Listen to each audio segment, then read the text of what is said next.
LivenewsGh, create with a heart, build with a mind.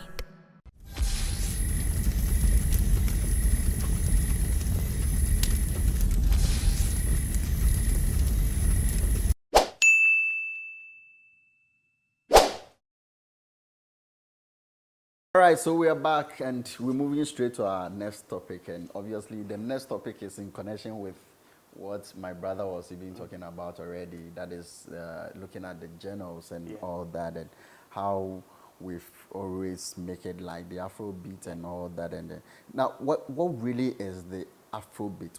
What is it?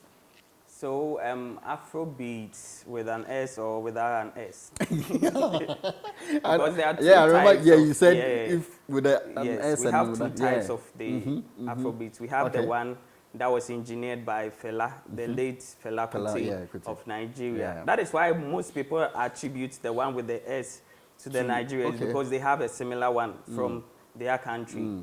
So the Afrobeat that is selling now is the one with an S. Okay. And it was created by DJ Abrantier. I don't know if he is well now. He wasn't.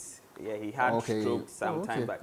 So he engineered the Afrobeat with an S because he had a show on his. He had a show in one of the FM stations in UK. Okay. And he was playing songs from Africa, especially West Africa. So he didn't have a name for the type because everybody would ask, oh, what is the genre of that song? What is the genre? And he was playing songs from Senegal, Ghana, Nigeria. So they had to put some name to the songs that he played so that it will be easy for people to identify. At that time, he played most of Fuso DJ's songs. That is why we say that Fuso DJ is the father of Afrobeats. Because at that time, most of the songs Azonto 2 was very vibrant then. But the Afrobeats, per description, started way back in 2000. When we had the fusion of Ogene music from Nigeria, the High Life. You know, High Life 2 didn't start from Ghana, but that is a conversation for another day. We had the High Life in Ghana, in Nigeria, Liberia, the fusion of that. We had the Juju music.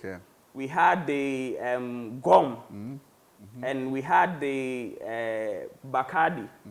We had also, I think, Fuji, the one that Ashake is doing. We also had the Hip Life, which is an integral part of Afrobeats. And we also had others from the, like Amapiano is even part of it now. So we had all these coming together to form the Afrobeat because mostly at that time, the 2000s, we had the VIPs, all those songs, the Nigerians would take part of it. They will add their own drums. Then they will also have songs similar to that. So then we had a description, but we didn't have a name to that. So Afrobeat started from 2000 there. So with the Afrobeat, let's say the blending of all these sounds will give you that unique sound, depending on where you are coming from. We also had the fusion of hip-hop, the crank, Richie Mensa's time, and all that. They are all under the Afrobeat umbrella. So Afrobeat is not a genre per se, but it is a name, an umbrella of several genres put together. Yeah. You've given us that background. Now, with the one with the S, and then they have certain similarities or something, like they have that kind of, or is it the same thing as you've said, though we have the differences, but you can feel the connections are similar? Because the Fela Afrobeat had the High Life incorporated, jazz incorporated, then the live music from the Nigeria. So that Afrobeat, Fela's own, is also part, because the Afrobeat is a big umbrella that has all the other genres together. So Fela's Afrobeat is also part of the new Afrobeats with an S. Do you get it? So it is just an umbrella. It is not a genre. It is an umbrella, or let's say a corn name that contains everything. Okay, from let's say right now it contains every songs from Africa. Okay. Before then, it was just West Africa, mostly Nigeria, Ghana. Yeah. But now it has every genre under the bigger umbrella. Why is it that I've heard people say that most of our musicians are not doing Afrobeats, but rather they are doing high life, but yet they call themselves Afrobeat artists? This question, I think we have to give credence to Kelvin Boy, because he started the Afrobeat journey even before it became like it is. But we didn't pay attention to what he was doing or what he was saying, because he said that Afrobeat, Ghanaians should embrace it because it is going to be the next big thing. But we didn't pay attention to him. Okay. And our musicians doing the high life, the hip life and all that, and calling themselves Afrobeat artists is because we have high life as part of what?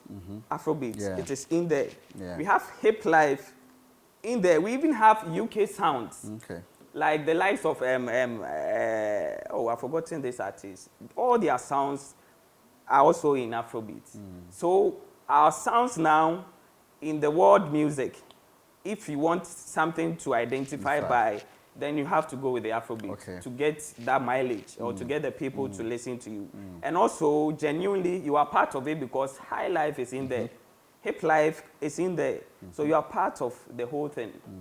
So they are not wrong to call themselves Afrobeat artists. Okay. But Afrobeat is the larger umbrella. High life is in there. Yeah. Okay. You also mentioned about the high life and how is it really from Nigerian side or the Celerium? Because I think they also have that infusions and all that. But we claim have theories. We have theories of high life. Claim is for us here. We have theories of high life. Okay. And the reason why librarians deem it fit to call it theirs because they will give you a background with vivid facts. That indicates that yes, they started it. And the reason is that at that time, before after the invasion of the Europeans and all that, after civilization, we had our music like mixed up with that of the Europeans. We had the jazz, that is theirs. The live, with the live drums and all that, that is their thing. Okay.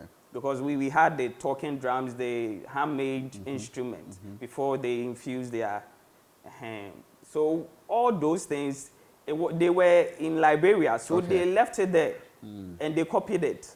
They were in Nigeria, they left it there. Okay. Nigerians took it. They were in Ghana. We took their jazz, we added our feel, we had high life. Okay, so all these people, they are right to say that they also own it. But our high life is different from that of the Nigerians because we are not using the same feel. We are not using the same language. Nigerians' high life is different from that of Liberians because they have their local setting and local instruments that they use in theirs that we don't use here. Example of that is the ogene in Nigeria. You see, they have one wind instrument that during a procession of the gods or whatever, you see them playing. We don't have that thing here, but they had it. We also have certain instruments that we use in our high life here that they don't have. So that is the difference. So if you want to claim ownership, me, I'm not even worried about the ownership, but what are we doing with our high life? Okay. I remember that time there was, I think last 2 years or so, Wale came from US and he said that when he was out there, he saw that everybody had a genre that they identify by. If you go to Jamaica now, it's either reggae or the fusion of reggae and dancehall or dancehall. So if the person is even doing high life, they will call it dancehall or something. Although they have different varieties of sounds there, but they identify you by either you are a reggae dancehall or dancehall artist. Okay. If you go to Nigeria, they have variety. The songs that Ashake is doing is different from what Wizkid is doing. It's different from what Davido is different from what the new chaps, the Omalays and all that are doing. But they are calling everything together as Afrobeat. Ghana, our high life, it started from the indigenous high life, then it moved on to the pre-indigenous and post, and we had Boga high life and all that. Okay. And they were different. The high life in Takra is different from the high life in Ghana. It's different from the high life in the Ashanti. Different spheres, but we call that high life. Even the hip life that came from the high life, we had different spheres of it. We had the hip life that had the high life and the hip hop rap. With the high life beats, we had the high life on the hip hop beats. And we had the high life singing on the high life beats with the rap. Okay. So we had different spheres of, and we had the high life, the Jama hip life. Okay. We had the Morris type of hip life. We had the Fred, Uncle Fred's. We have all the producers. They had their unique ways of doing their thing. So it means that the issue is not about what was there, but the issue is about how long we can keep what was there. So if it is high life, how are we keeping it?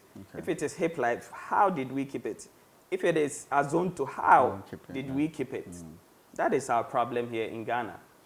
But don't you think that looking at how the world is also probably putting these platforms, putting all these genre in a different categories, you don't think that it's difficult for us to even identify the high life we are even talking about? Because they all have their ways of putting the genres when it comes to their Spotify and all those things. Is it not also causing that same problem for us? That is the reason why we have to market our wares properly.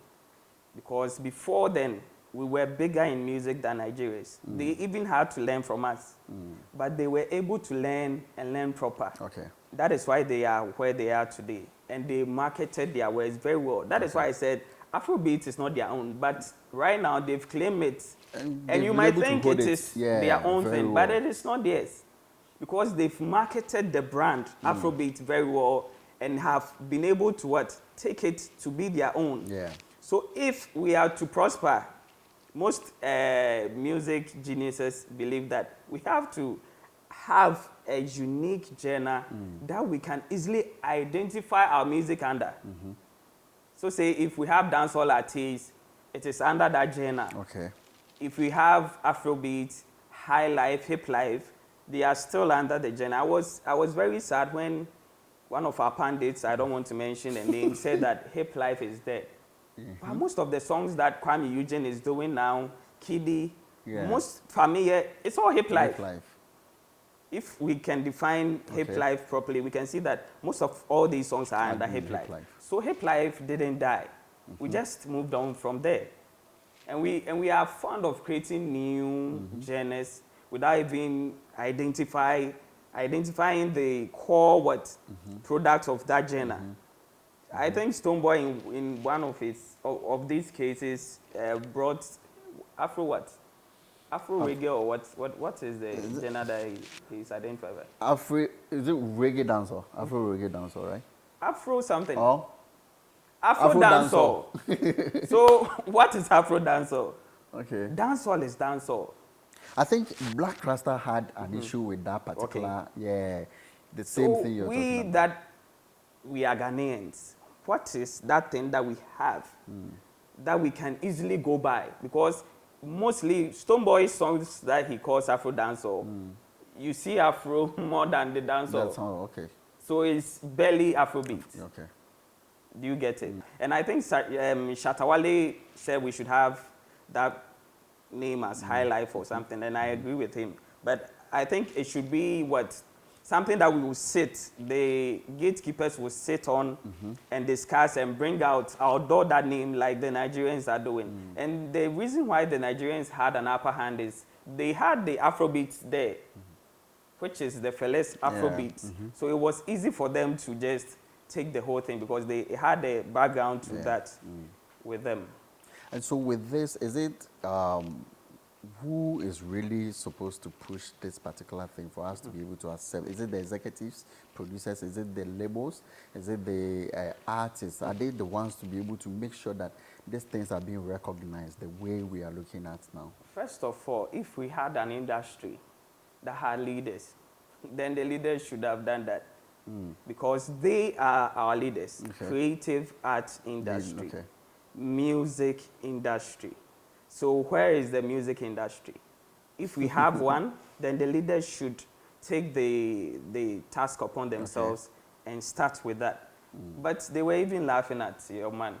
Yeah. Wale. They said he didn't know what he was saying, but he was right. Okay. Come to think of it, if we had High Life now reigning or rubbing shoulders with the Afrobeat, wouldn't it be a nice thing to do? But we are under the umbrella of the Nigerians because they've taken the lead with the Afrobeat thing. Okay. So even most of our artists, Kidi got a nomination in Nigeria because they thought he was a Nigerian. The Odoyewu song, as he came, he got a nomination. There was later that they got to know, oh, your man is a Ghanaian. So we do the Afrobeat better than the Nigerians. But because they've marketed that way very well. They claim everything for themselves. They do that. So most of our artists, people think they are Nigerians. Yeah. Those in the diaspora. Even Camilo, I think with the song Sugarcane, people were thinking he's a Nigerian. Because Nigerians have marketed music from Africa very well. So any music, if it is nice, then it's Nigeria. Are we as an Africans, our sounds, is it not like sounding the same? That is why it's sometimes difficult for us to be able to identify some of these things. As Africans, I don't think so, because Amapiano is very different from the Afrobeats Nigerians are doing. Our high life is different. Even our Afrobeats now is different from the Afrobeats that the Nigerians are doing, because we have different producers with different upbringing musically. And the instruments that we use here and the sounds that we had before, the Adowa, the Kete and all that, you can see that the drill music that emerged from Kumasi, from the Kumericans, right now it has developed to a point where we add the Adowa, we infuse. To it, You see that thing? That is something to go by. But people were even laughing at them for doing that. You see that thing? But that is a genius something. Something that we can claim. The genre is not from here, but they've done something to it to localize it so that people will know that, oh, this particular song is coming from Ghana. That is why the boys were everywhere, because they did it and made it their own. Meanwhile, the genre was not even from here. The genre is a UK genre, but they marketed it very well, made it their own, and sold it worldwide.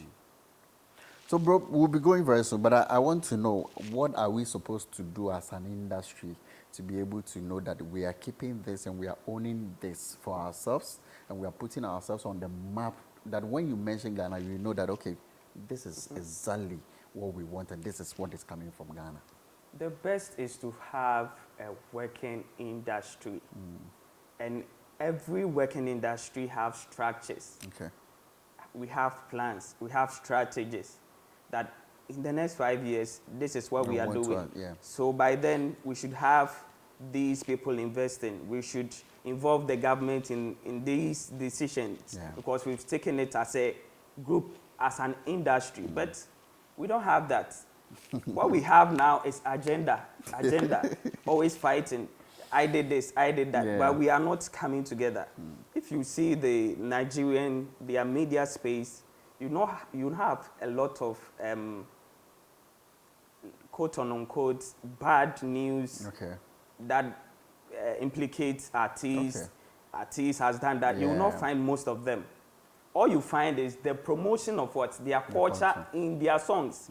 Look at Duncan Mighty, the type of songs that he's on. Look at Don Jazzy.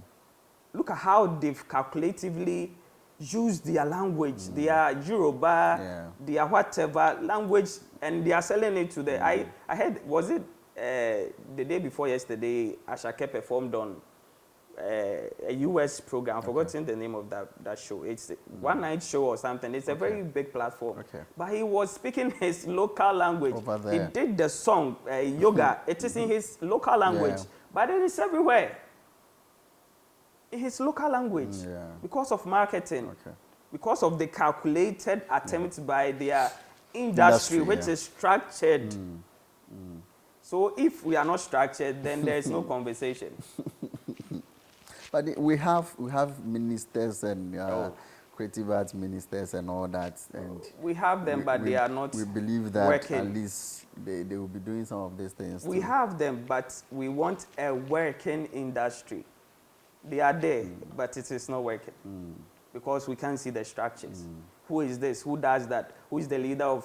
Who controls our music space? Who controls the sound that comes? Before then, music. If you're an artist and want to release a song, you have to take the whole album to music. Yes, they will scrutinize every song and make sure that it is radio worthy. But nowadays, you dey inside your room, no, you go feel create something. But even them, they have issues. They, even their own structure, their election is still in court and all that. So it's our difficult. industry is not working. And if it is not working, there is no conversation. Yeah. Bro, thank you so much for coming, and I'm really honored. We've really enjoyed you today. You. We should be coming more often, We'll come. They'll pull you here. Zola and Co will bring you here. We'll come. Thank you so much, and I'm honored having you today. I'm honored. And I think I should say this. We've been following your work, and you guys are putting out a very nice... The production people. Oh, you are doing good. You are doing good. And these are the things that we want in our industry, in our spaces, to correct the bad ones, because the negatives are too much. So I think a big up to you. You are doing a great job. Coming from somebody like this man, I think, Zola, you've arrived though. Kale, it's been an amazing time spending, in these studios, and also having a wonderful personality. As I told you, these are people who have deeper knowledge when it comes to the industry. They understand what they are talking about. So we just don't bring anybody, and we just don't pick anything to talk about. We look at what will benefit the industry. Sometimes when my producer sends me some of the topics, I'm quick to ask him questions. But anyway, I'm like, you let us talk about those things. Why are we talking about this? And it really brings me back to days in Kesben. You have to make sure that you don't bring any nonsense, sorry to say, topic to discuss and all that. So I'm really honored to be part of this whole brand and all that. And thank you so much. We appreciate your time again and all that. Guys, it's been an amazing day, trust me. And we'll be back on your way some other time. I did this beautiful thing with some minds behind me, My camera guy. I have Black in the building. Yeah, Black is Black. So he's here doing his own thing and all that. And my producer, Bright, is also in the building here. And then the camera, the camera guy, if you do nobody like, hey, James Brown. Yeah. He's the only camera guy who has broken heart anyway. So, ladies, he's really suffering. Or the camera nature out means or but when anyway. And then my executive producer, Zola, is also somewhere around the corner. And then I did this amazing job today with my man, Osei Kabina. Bro, we shall meet again. Okay. My name is KCJ. We are out of here.